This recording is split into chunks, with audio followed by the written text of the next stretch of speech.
tubadde tetulinawo awards bweziti actually kazibeza music kazibeza movie or anything tubadde tetulina awards bweziti nga like ogenda ku award event nga award event ekyo kimu ekyokubiri awards ezirecognizing abantu abakola film awards ezi acknowledging abantu ba legends mu industry eno nga bakyali balamu okugeza Omumbeja Mariam Ndagire icon the awards ezasooka recognizing nga nawangula lifetime achievement award akoledde industry nebintu as a director, as a writer of stage plays and movies, as a producer. She's done a lot but abadde taberanga recognized, so icon yasooka recognizing nga ne recognizing Uncle Michael Wawuyo n'abantu abalala bangi, so it's big and it's very important for the industry. Yes. Wali owuliddeyo empaka za Miss Uganda oba empaka zonna ze batagamba nti omuntu bamubidde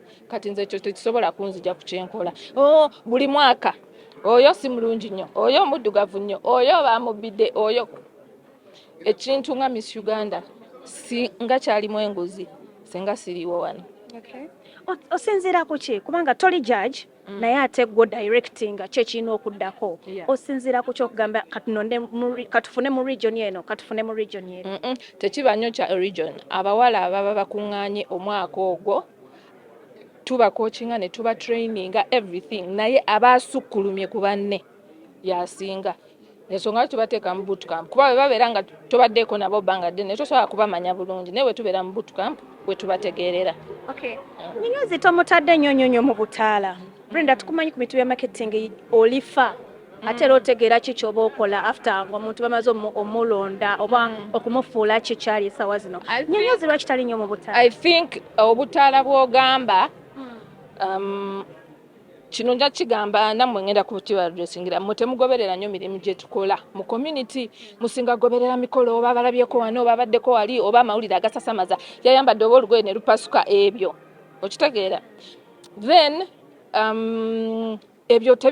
ebyo mirimu gye tukola egyoba nakyewa tebibakolera mawulire okitegeera kyemuba mugamba tabadde nnyo mu butaala naye bw'ogenda ku social media platforms zaffe lw'omanya akoze ne kino abadde ne wano ebintu bwe bityo which is okay. Then there are some people nga she's just a media darling nga media yamusiima era yamwagala. Those are all dynamics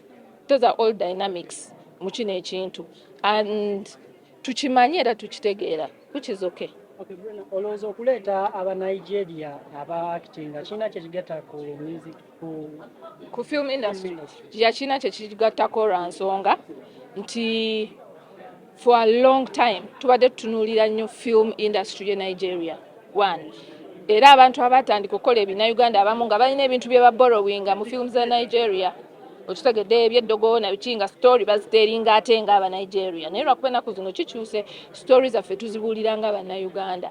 One, these are the people abakozese kino ekintu bali wala balina content ku Netflix, ku Amazon, ku Showmax, buli wamu.